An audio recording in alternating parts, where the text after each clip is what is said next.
اس میں اپنے مسئلے مسائل ہم سے ڈسکس کر سکتے ہیں. تو اس گروپ کے اندر ایک بھائی نے سوال کیا تھا کہ ہمیں کیسے پتہ چلے گا کہ ہمارے اوپر نظر بد ہے یا ہمارے اوپر کوئی جادو ہے یا ہماری کوئی فزیکلی بیماری ہے. ہم کیسے خود اپنی تشخیص کر سکتے ہیں؟ اس کا کوئی آسان طریقہ کار سمجھا دیں، بتا دیں. اور وہ آسان طریقہ جو آپ کے سلسل کا ہو، آپ کے خاندان کا ہو، بالخصوص میاں حضور کے خاص وہ طریقہ کار ہو. تو ایک بالکل ہی سمپل اور ایک آسان سا آپ کو طریقہ کار سمجھا دیتا ہوں کہ آپ خود بھی تشخیص گھر بیٹھ کے کر سکتے ہیں. وہ لوگ بھی کر سکتے ہیں جو عام ہیں اور وہ لوگ بھی کر سکتے ہیں جو لوگوں کے علاج و معالجہ کرتے ہیں. سب سے پہلے آپ نے ایک مٹی کا برتن یا مٹی کا پیالہ لے لیں اور اس کو پاک کر لیں، صاف کر لیں. ٹھیک ہے. اور اس کے بعد آپ نے پانی بھر کے رکھ دینا. اس میں اتنا پانی کہ جتنا آپ کو پتا ہو آپ نے اس میں پانی بھر کے رکھ دینا ہے. اس پانی کے اوپر آپ نے 7 مرتبہ آیت الکرسی پڑھنی ہے. 7 مرتبہ آپ نے آیت الکرسی پڑھنی ہے اور ایک مرتبہ سورہ فلق اور سورہ ناس پڑھ کے اس پہ دم کر لیں. اور سونے سے پہلے آپ اس کو اپنے سرہانے یا کہیں ایسی جگہ رکھ دیں جہاں گرنے کا ڈر نہ ہو اور اس کو ڈھکن ڈھک دیں. ٹھیک ہے. اب آپ کو پتا ہوگا کہ آپ نے اس میں پانی کتنا رکھا ہے جب آپ اس کو ڈھک دیں گے اور آپ سو جائیں گے. جب آپ صبح سو کر اٹھیں گے آپ نے پیالہ کھولنا نہیں ہے، ایسے اٹھانا ہے اور اس مریض کے اوپر جس سے آپ نے تشخیص کرنی ہے اس کے اوپر سے 11 مرتبہ جیسے نظر اتارتے ہیں سر سے لے کے ایسے پورا آپ 11 مرتبہ اتاریں اور اس کو رکھ دیں. اس کے بعد آپ اس کو کھولیں. پانی کم ہوگا، ضرورت سے زیادہ کم ہوگا، یا پانی بڑھے گا یا ضرورت سے زیادہ بڑھ جائے گا. آپ نے پانی اتنا رکھنا ہے کہ آپ کو پتہ ہونا چاہیے کہ پانی میں کوئی گنجائش باقی ہو، یعنی کہ فل پیالہ بھر کے نہیں رکھنا. آپ نے آدھا پیالہ رکھ لینا ہے اور اس پہ نشان لگا دینا ہے مارکر سے یا کسی چیز سے. ٹھیک ہے. جب پانی کم ہو تو اس شخص کے اوپر جادو ہے، یعنی کہ تعویذ گنڈے ہیں، یعنی کہ اس کے اوپر کوئی جادو کیا گیا ہے، اس کے اوپر اثرات منتر تنتر یا کچھ بھی ہو وہ اس کے اوپر موجود ہوتا ہے. تو یہ اس کی نشانی ہے. اگر پانی بڑھ جاتا ہے، اچھا پانی جب بڑھتا ہے اس کے نشانات ہوتے ہیں کہ جس ہم نے نشان لگایا ہے اس سے تھوڑا سا بڑھا ہے تو یہ نظر بد کے معاملات ہوتے ہیں. اگر ذرا سے بڑھنے سے مطلب یہ کہ ضرورت سے زیادہ بڑھا ہے جو آپ نے نشان لگایا تھا تو یہ سمجھ لیں کہ نظر وہ ہے جو اوپری نظر ہے، جس کو ہم کہتے ہیں کسی آسیب کی نظر ہونا، شیاطین جنات کی نظر ہونا، جنات کی نظر ہونا، یا اس گھر میں جنات کا موجود ہونا. یہ اس چیز کی نشاندہی کرتا ہے. میں وہ سمپل طریقہ کار بتا رہا ہوں جو ہمارے اپنے خاندان کا ہے، ہمارے اپنے طریقہ کار ہے، جو ہم مریضوں کو عام طور پہ بتایا کرتے ہیں کہ بھائی تم اس طریقے سے کر لو تو تمہیں پتہ چل جائے گا، تصدیق ہو جائے گی کہ تمہارے ساتھ معاملات کیا ہیں. اور دوسری بات کہ پانی جب بالکل نارمل رہے، یعنی کہ جتنا پانی تھا اتنا ہی پانی رہے، تو یہ سمجھ لیں کہ اس شخص کے اوپر بیماری ہے. اچھا، اس کے ساتھ جب یہ چیز آپ تشخیص کر لیں گے، تصدیق کر لیں گے، اس کے بعد پھر اس پانی کے اندر اسمیل پیدا ہو جائے گی. اسمیل پیدا کب ہوگی کہ جب آپ اپنے پاس اتار کے رکھیں گے، اس کو ڈھکیں گے اور جب اس کو چیک کریں گے تو اس میں سے ایسی بدبو آنے لگے گی جیسے سڑے ہوئے گوشت کی ہوتی ہے. آئی بات سمجھ میں؟ اور یا پھر ایسی بدبو آئے گی جیسی سڑی ہوئی مچھلی کی ہوتی ہے بو.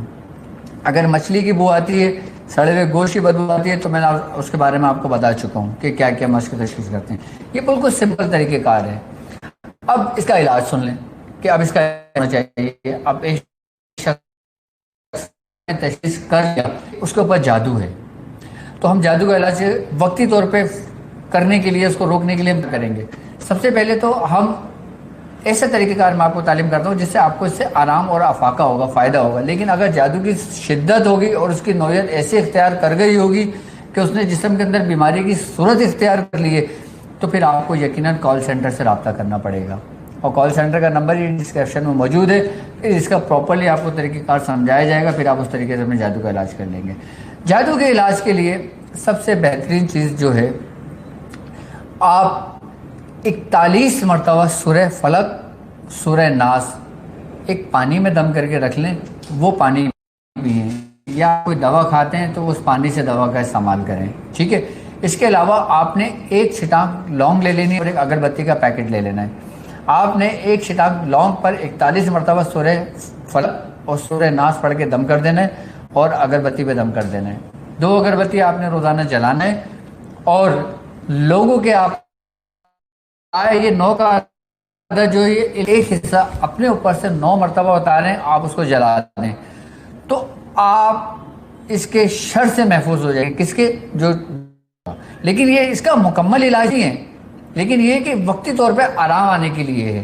اس کے بعد انشاءاللہ تعالیٰ اس کا جب اس کو ہم 41 پورا ریگولر لگ کے کریں گے نا، تو انشاءاللہ تعالیٰ اس کا مکمل علاج بھی اس صورت میں ممکن ہے۔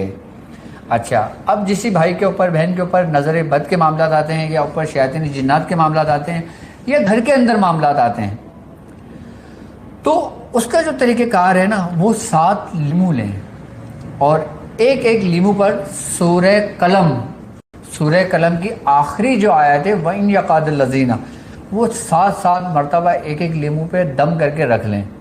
ایک لیمو 2 ٹکڑے کر کے اپنے سہانے رکھ کے سوئیں، اور صبح اپنے اوپر سے 7 مرتبہ اتاریں، اور اس کو ایسی جگہ پہ جا کر پھینکیں جہاں پہ بچے نہ کھیلتے ہوں، یا پھر اس جگہ پہ جا کے پھینکیں جو بیچ چورایا ہو۔ اچھا، اب ہم نے لیمو کاٹ کے کیوں رکھنا ہے؟ اس کی کیا حکمت ہے؟ اس کی کیا وجہ ہے؟ میں آپ کو بتاتا ہوں۔ دیکھیں، بڑے بزرگ فرماتے ہیں، ہمارے میاں حضور فرماتے ہیں کہ لیمو ایک ایسی چیز ہے کہ جس گھر کے اندر لیمو کا درخت ہوتا ہے، یا لیمو کا پودا ہوتا ہے، یا لیمو ہوتا ہے، وہاں پہ شیاطین جنات نہیں آتے۔ یہ اس کی تاثیر ہے۔ یہ سمجھ لیں کہ لیمو کی ایک ایسی تاثیر ہے کہ جس جگہ لیمو کا پودا ہوتا ہے یا لیمو کا درخت ہوتا ہے، وہاں پہ شیاطین جنات اس کے قریب نہیں آتے۔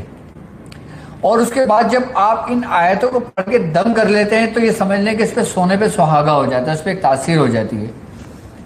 اور جب لیمو کاٹ کے ہم رکھتے ہیں نا، تو اس کی خوشبو سے اور اس کی جو ایک تاثیر ہے، اس سے بھی جنات قریب نہیں آتے۔